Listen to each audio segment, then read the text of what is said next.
Hi అండి, అందరికీ నమస్కారం. Welcome back to it's Harika. ఈరోజు చాలా టేస్టీ అండ్ ఈజీ సగ్గుబియ్యం పాయసం చేస్తున్నాను. సగ్గుబియ్యం పాయసాన్ని ఎలా చేయాలో చూసేయండి. సగ్గుబియ్యం పాయసం చేయటానికి ముందుగా 1 కప్పు సగ్గుబియ్యాన్ని తీసుకోండి. సగ్గుబియ్యంలో 2 రకాలు ఉంటాయండి. ఒకటి పెద్దగా ఉండే సగ్గుబియ్యం, రెండవది ఇలాంటి చిన్న చిన్న సగ్గుబియ్యం. పాయసానికి ఇలాంటి చిన్న సగ్గుబియ్యం అయితేనే బాగుంటాయండి. పెద్ద సగ్గుబియ్యాన్ని తీసుకుంటే వాటర్లో వేసి నానబెట్టుకున్నప్పుడు పిండి పిండిలా అయిపోతాయి. ఇలాంటి చిన్న సగ్గుబియ్యాన్ని పాయసానికి తీసుకోండి. ఏదైనా ఇలాంటి ఒక గిన్నె తీసుకుని ఈ గిన్నెలో ముందుగా 1 కప్పు సగ్గుబియ్యం తీసుకున్నాం కదా, ఆ సగ్గుబియ్యాన్ని వేసి నీట్గా ఒకసారి వాష్ చేసుకోండి. సగ్గుబియ్యాన్ని ఇలా వాష్ చేసుకోవడం వలన డస్ట్ ఏమైనా ఉంటే పోయి నీట్గా ఉంటాయి. సగ్గుబియ్యాన్ని వాష్ చేసుకున్న తర్వాత సగ్గుబియ్యంలో 1 కప్పు వాటర్ పోసి 1 అవర్ నానబెట్టుకోండి. సగ్గుబియ్యాన్ని ఇలా 1 అవర్ నానబెట్టుకుంటే త్వరగా ఉడుకుతాయి. 1 అవర్ తర్వాత పాయసాన్ని తయారు చేయడానికి వీలుగా ఏదైనా ఒక పెద్ద గిన్నెను తీసుకోండి. ఈ గిన్నెలో ముందుగా నానబెట్టుకున్న సగ్గుబియ్యాన్ని వాటర్తో పాటు వేసుకోండి. సగ్గుబియ్యాన్ని ముందుగా వాటర్తో వాష్ చేసుకున్నాం కాబట్టి ఇప్పుడు సగ్గుబియ్యం వేసుకునేటప్పుడు ఉండే వాటర్ను కూడా వేసుకోవచ్చు. సగ్గుబియ్యాన్ని ఇలా గిన్నెలో వేసుకున్న తర్వాత మనం ఏ కప్పుతో అయితే సగ్గుబియ్యాన్ని తీసుకున్నామో అదే కప్పుతో 3 కప్పులు వాటర్ని తీసుకోండి. ఏ కప్పుతో అయితే సగ్గుబియ్యాన్ని తీసుకుంటామో ఆ కప్పుతో 3 కప్పులు వాటర్ కరెక్ట్గా సరిపోతుంది. ఇప్పుడు ఈ గిన్నెను స్టవ్ ఆన్ చేసి స్టవ్ మీద పెట్టుకుని సగ్గుబియ్యాన్ని ఉడికించుకోవాలి. స్టవ్ మీద పెట్టిన తర్వాత ఒకసారి సగ్గుబియ్యాన్ని వాటర్లో కలిసేలా బాగా కలుపుకోండి. ఈ సగ్గుబియ్యం పాయసాన్ని ఉపవాసం ఉన్నప్పుడు తీసుకుంటే మన బాడీకి నీరసం లేకుండా ఉంటుంది. ఈ సగ్గుబియ్యం పాయసాన్ని మా చిన్నప్పటి నుంచి మా అమ్మగారు వాళ్ళు చేస్తూ ఉంటారు. నేను ఎక్కువగా ఈ సగ్గుబియ్యం పాయసాన్ని పూజ చేసినప్పుడు లేదా గుడికి వెళ్ళినప్పుడు ఎక్కువగా చేసుకుంటూ ఉంటాను. ఈ సగ్గుబియ్యం పాయసం కమ్మగా చాలా బాగుంటుంది. సగ్గుబియ్యం ఉడికేటప్పుడు గెరిటితో ఇలా కలుపుకుంటూ ఉండండి, లేదంటే అడుగును అడుగంటేస్తుంది. సగ్గుబియ్యం ఉడికేలోపు పాయసంలోకి జీడిపప్పును వేయించుకుంటున్నాను. పక్కన పొయ్యి మీద పాన్ పెట్టుకుని పాన్ కొంచెం హీట్ అయిన తర్వాత 2 స్పూన్లు నెయ్యిని వేసుకోండి. నెయ్యి కొంచెం హీట్ అయిన తర్వాత 2 స్పూన్లు జీడిపప్పును వేసి ఫ్రై చేసుకోండి. జీడిపప్పు చాలా త్వరగా ఫ్రై అయిపోతాయండి. మంటను లో ఫ్లేమ్లో పెట్టి ఫ్రై చేసుకోండి. చూసారా, జీడిపప్పు ఇలా కలర్ వచ్చేటప్పుడే స్టవ్ ఆఫ్ చేసేసుకోవాలి. ఆ హీట్కి జీడిపప్పు వేగిపోతుంది. ఇప్పుడు స్టవ్ ఆఫ్ చేసేస్తున్నాను. ఇప్పుడు సగ్గుబియ్యం ఉడికాయో లేదో చూద్దాము. సగ్గుబియ్యాన్ని 1 గంట ముందుగా నానబెట్టుకుంటే చాలా త్వరగా ఉడికిపోతాయి. సగ్గుబియ్యం ఇలా వైట్గా కనిపిస్తున్నాయి అంటే ఉడికిపోయినట్టు. ఫస్ట్ టైం చేసేవారైతే గెరిటితో కొన్ని సగ్గుబియ్యాన్ని తీసుకొని చేతితో నలిపి చూడండి, మెత్తగా అయితే ఉడికిపోయినట్టు.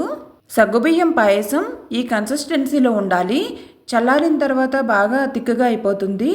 నేను తీసుకున్న 1 కప్పు సగ్గుబియ్యానికి 3 కప్పులు వాటర్ కరెక్ట్గా సరిపోయింది. మీకు పాయసం తిక్కుగా అనిపిస్తే 1 గ్లాస్ హాట్ వాటర్ని యాడ్ చేసుకోండి. హాట్ వాటర్ కూడా పాయసం స్టవ్ మీద ఉండగానే యాడ్ చేసుకోవాలి.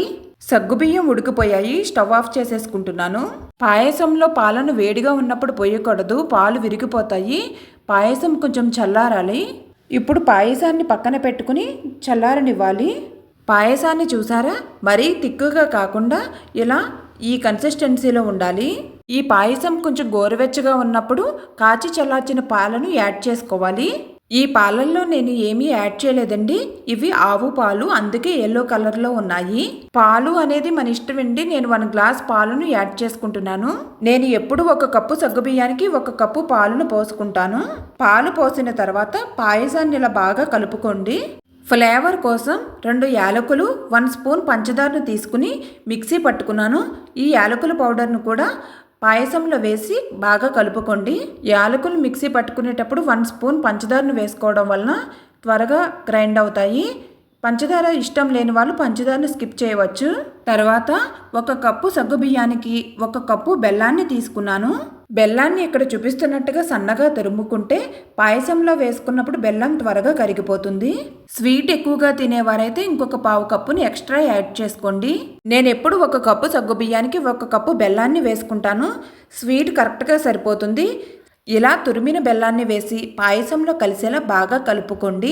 ఎవరికైనా మోషన్స్ ఎక్కువగా అయ్యి నీరసంగా ఉన్నప్పుడు సగ్గుబియ్యాన్ని మెత్తగా ఉడికించి సగ్గుబియ్యం పాయసంలో పాలను తక్కువగా యాడ్ చేసి 2 లేదా 3 స్పూన్లు బెల్లాన్ని వేసి ఈ సగ్గుబియ్యం పాయసాన్ని ఇచ్చి చూడండి.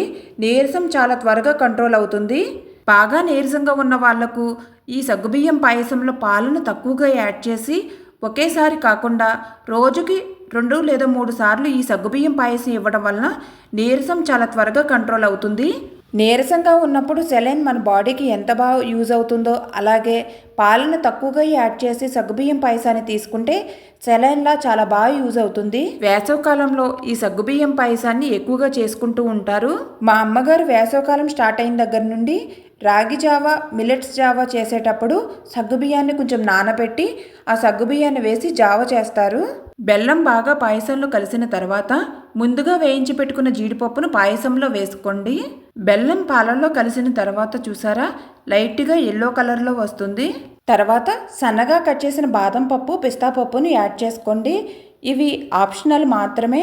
ఇవి వెయ్యాలనేమీ లేదండి, నా దగ్గర రెడీగా ఉన్నాయి కాబట్టి వేసుకుంటున్నాను.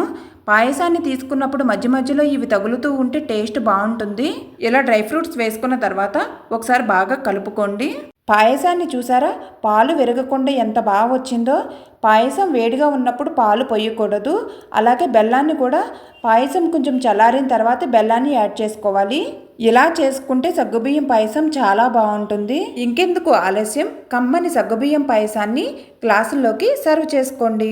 నేను ఎప్పుడు సగ్గుబియ్యం పాయసం చేసినా పాయసం కొంచెం చల్లారిన తర్వాత ఈ గిన్నెను డైరెక్ట్గా ఫ్రిడ్జ్లో పెట్టేసుకుంటాను. ఎప్పుడు కావాలంటే అప్పుడు కూల్గా సర్వ్ చేసుకుంటే ఈ పాయసం ఇంకా టేస్ట్గా ఉంటుంది. హెల్తీ అండ్ టేస్టీ సగ్గుబియ్యం పాయసం రెడీ.